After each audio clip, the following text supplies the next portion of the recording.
We need to talk about this wild and disturbing situation around Tyron McAlpin, because he is a deaf black man with cerebral palsy, and on August 19th, he had the misfortune of meeting Phoenix police officers Ben Harris and Kyle Sue. And we can actually watch a lot of this story play out now thanks to Tyron's lawyer, who shared body cam and surveillance footage with the media. So what we know is that it all started with police receiving a call from a nearby convenience store about a white man acting aggressively. Police then arrive on the scene, and this guy, Derek Stevens, claims that he had been attacked by a black man who had stolen his phone. With him then pointing out Tyron, who had just left and was reportedly walking home while on a video call with his wife using sign language. And so the officers, they just take this guy's word and they drive after the black guy. And you didn't confirm Derek's story with any of the witnesses inside?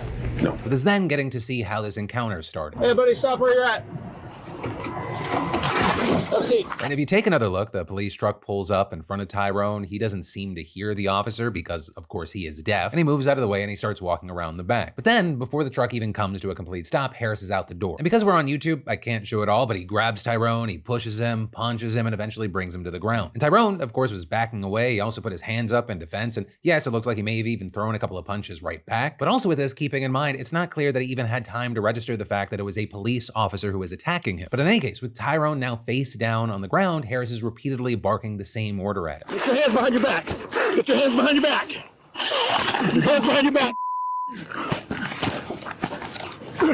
Get your hands behind your back. With us then seeing Tyron being punched again and again and then tasered at least once or twice. And then with Tyron's body just contorted in agony, him yelling in pain, the officer just keeps shouting. Hands behind your back. Hands behind your back. Right, and so with this, you have Tyron's attorney saying he didn't obey the officer's commands because he was deaf and couldn't hear it. And on the other side, you also have officers claiming Tyron bit one of them on the hand, with also the other reporting an injury to his left hand, though that was from delivering, quote, as many closed fist strikes as he could to Tyron's head area. And, you know, with all this, we end up hearing the police's first version of events when Tyron's wife walked over and saw her husband being held down on the ground. Doesn't want to go in the car. My husband, he was on the phone with me. Really? Yeah.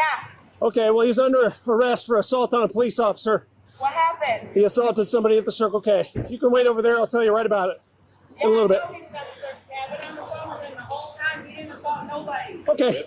Well, he did now. Well, he did now. That's right. Apparently, the officer's story is that Tyron attacked them, with Officer Harris's police report saying he instructed Tyron to stop, and Tyron, quote, communicated his intent to avoid contact by changing direction, with him then claiming that he approached Tyron to detain him and that Tyron immediately began swinging punches at his head in a fighting stance and engaging in assaults to cause him harm and injury. And so with all that, Tyron's now being charged with felony counts of resisting arrest and 2 counts of aggravated assault on a police officer. He was also initially charged with theft, seemingly based on the word of Derek alone. Also, notably, neither of the officers' incident reports mentions that Tyron is deaf and has cerebral palsy, which police were told immediately after the arrest. And police also reportedly failed to mention Tyron's disabilities and materials provided for his bail hearing. With that then ending with Tyron spending 24 days in jail and his attorney saying it was the first time he had ever been incarcerated. And so now we have to see what's going to happen, because with all this, you have Maricopa County Attorney Rachel Mitchell saying in a statement that the case merits additional scrutiny and that she'll be reviewing the file, including the body camera video. Also at the same time, a Phoenix Police Department spokesperson said the case had been assigned to its Professional Standards Bureau and was under internal investigation. With that specific investigation, you have people skeptical, right? People saying, yeah, because nobody investigates police misconduct better than the police themselves. But that said, it will be very interesting to see what and if anything happens here, especially since all of this happened just a couple of months after the Justice Department released the findings of a massive investigation into civil rights violations by the Phoenix Police Department and City of Phoenix. With them specifically there, among other things, finding that the city's police routinely used excessive force and discriminated against Black, Hispanic, and Native American people. Right, so Tyron McAlpin, he's not the first, he very likely will not be the last, but there is an increased likelihood that this specific situation gets a bigger spotlight.